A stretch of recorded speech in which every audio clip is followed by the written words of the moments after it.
talked about what we thought we wanted to make, and we all agreed it needs to be a rye whiskey cocktail. One of my favorite rye whiskey cocktails, one of their favorite rye whiskey cocktails, is the Boulevardier. So the Boulevardier is basically a whiskey Negroni.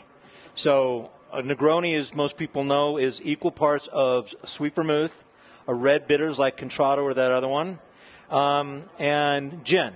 A Boulevardier is the same exact cocktail, except it's equal parts of... Where is it on the tree? Can you tell me where it is? Oh, dear. He's got the Campari. Yeah, we'll cover that. Or did you unbutton it slow? Because I wasn't looking at you. That's funny. That's funny. They make a great product. Not throwing darts at anybody. They make a great product. What are you doing to me right now? So focus. Well, but I think this is interesting, folks, because I'll tell you, I don't back up. drink that vermouth. Usually I put it in a glass and throw it out. So, right, Carrie. Vermouth is an amazing substance. All vermouths are different, so you really need to be selective about what vermouth you're using for what cocktail.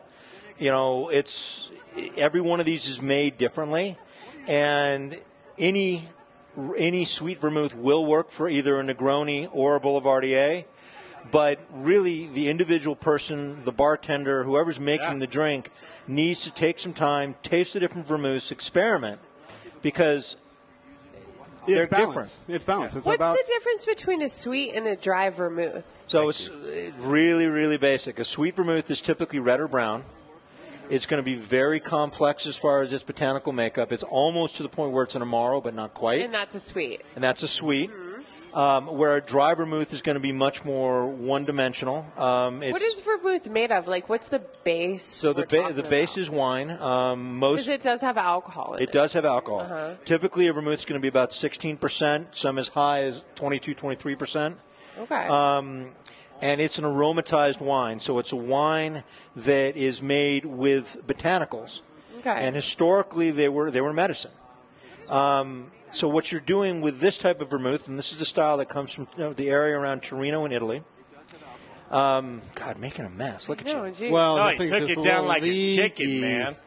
So most Americans are like familiar 2 with years. dry vermouth, and dry vermouth, it's got a place. It's very good with vodka or gin. I would never use it with whiskey. If you're going to make a whiskey cocktail, you're going to want something that's going to stand up to the heavy brown spirit, and it's going to accentuate it. And so your sweeter vermouths, even some things that are vermouth-like that aren't vermouth, such as Punta Mess or some of your Amaros can be used. And I'm sorry to interrupt you real quick, but Blake, what are you doing with the rind here? You're like twisting it. Giving that some zest. There's a lot of essential oils in the Rye. That's where all the aromatics. Tell me what you're doing when you. I'm squeezing the aromatics into the glass and rubbing it on the rim. Because you want that flavor of the orange. You want it on your lips. Yeah, and people wouldn't even know that he's actually getting a true oil out of that orange every time. I'm all the way over here and I can smell it. Yeah. So that's what you're doing. So how did you get the orange in that form? And you don't want me to give this back, right? There's no takebacks. No takebacks. It's GF, Brian. You're good. He's going to stab this orange very gently. I'm going to stab this orange. We're basically just going to take and we're going to cut the zest off the orange very carefully. And then what we're going to take is we want to squeeze it to express the oils, squeeze the oils out, okay?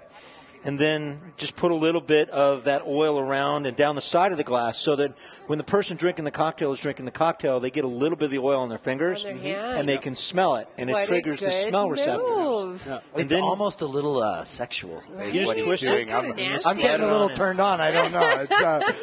It's sensual. And do you Brian Freeman, ladies and gentlemen.